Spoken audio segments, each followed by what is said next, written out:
Imagine a little girl growing up in a grand English mansion, surrounded by silence and secrets.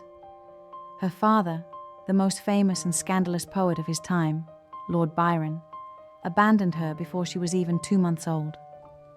He fled England forever, leaving behind a storm of rumors about madness, illicit affairs, and even darker accusations. This little girl was Augusta Etta Byron, later known to the world as Ada Lovelace. Her mother, Annabella Milbank, was a brilliant but cold mathematician. She was determined that her daughter would never, ever become like her infamous father. No poetry, she declared. Her mantra was clear. Only logic and reason would protect Etta from the supposed madness that ran in the Byron blood. So, from her birth on December 10, 1815, Etta was raised under an iron regime of study. From dawn until dusk, a procession of tutors drilled her in mathematics, science, Latin, and music. But literature, imagination, and poetry were strictly forbidden. Annabella feared that even the smallest spark of creativity would ignite what she called the Byronic madness. The pressure was immense. Etta once confessed to a friend, "My mother taught me to think clearly, but she tried to kill my soul. It was a childhood designed to crush the spirit." But Etta's imagination was a force of nature that could not be contained.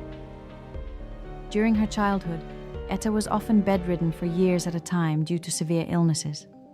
She contracted measles, which left her temporarily paralyzed and visually impaired. Confined to her room, her mind took flight. She spent countless hours designing fantastical inventions.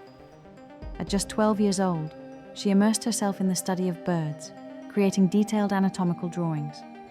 She then engineered a steam-powered flying machine, a creation she lovingly called "My Flying Horse." In her notes she wrote, "I want to fly, not just in body, but in mind." This desire to soar beyond her physical and social constraints would define her entire life. As a teenager, Etta blossomed. She entered London society like a comet, a strikingly beautiful and charismatic young woman. She was witty, charming, and utterly fearless. Her salons became the talk of the town, attracting the era's brightest minds. Scientists, poets, and inventors flocked to her side, captivated by her intellect and spirit. She formed a close friendship with Mary Somerville, one of the few respected female scientists of the time, and even corresponded with the great novelist Charles Dickens. She was a star shining brightly in the rigid world of Victorian England. In 1835, at the age of 19, she married William King, a kind but rather conventional man who, 10 years later, inherited the title Earl of Lovelace.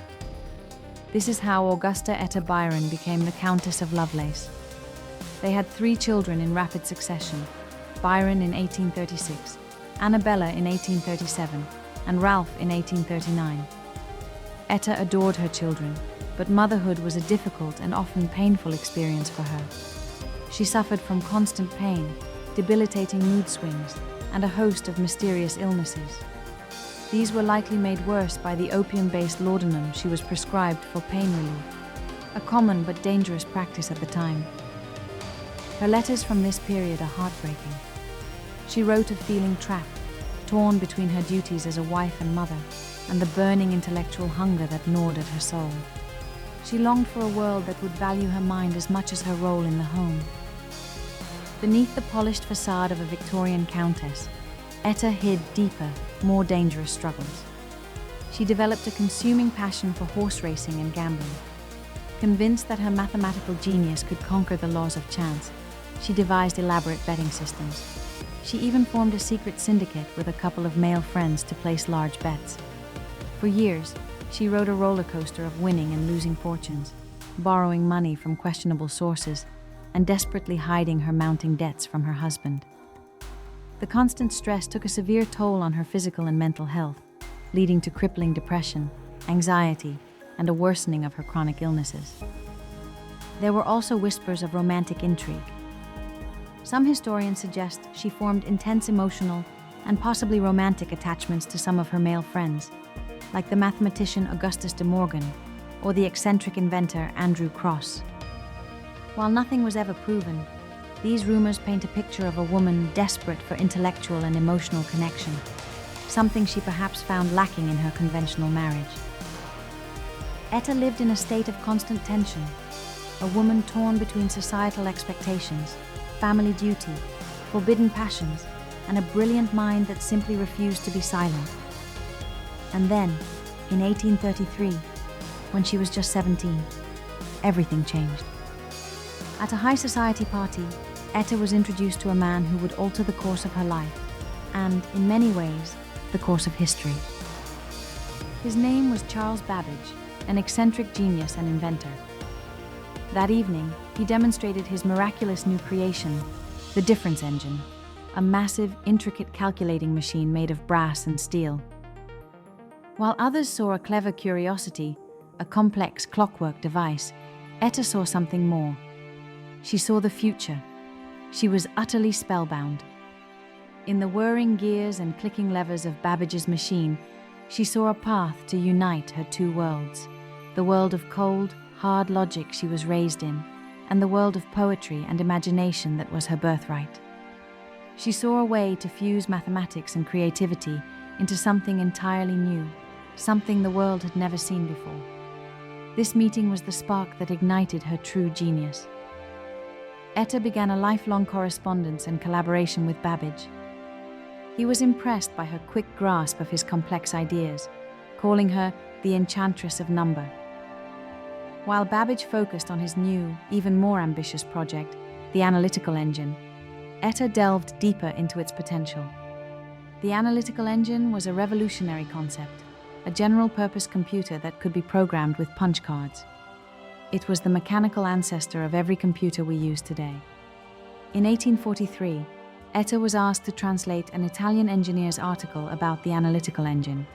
But Etta did more than just translate. She added her own extensive notes, which ended up being 3 times longer than the original article.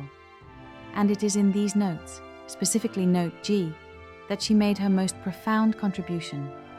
While Babbage saw his machine as a powerful number cruncher, Etta saw its universal potential. She envisioned a machine that could go beyond mere calculation. She theorized that if a machine could manipulate numbers, it could manipulate any symbol that represented information. She wrote that the engine might one day compose elaborate pieces of music, create graphics, and be used for both practical and scientific purposes. She wrote what is now considered the world's first computer algorithm, a detailed plan for the machine to calculate a sequence of numbers. In essence, Ada Lovelace was the first person to see the creative potential of a computing machine.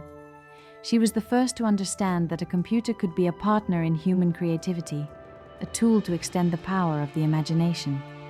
She was the prophet of the digital age, a poet of science who saw a future where art and technology would dance together. Tragically, Etta would never see her vision realized.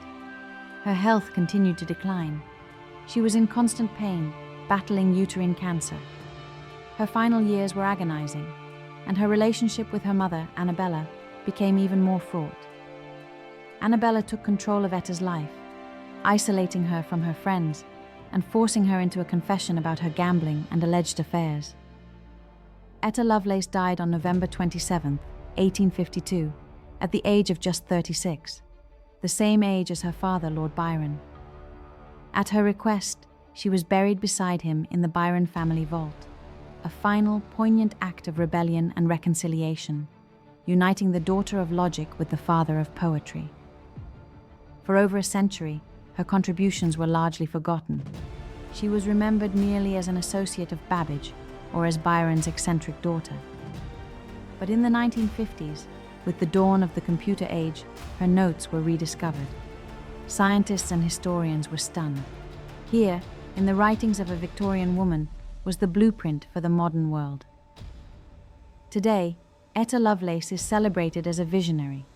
The computer programming language Etta is named in her honor.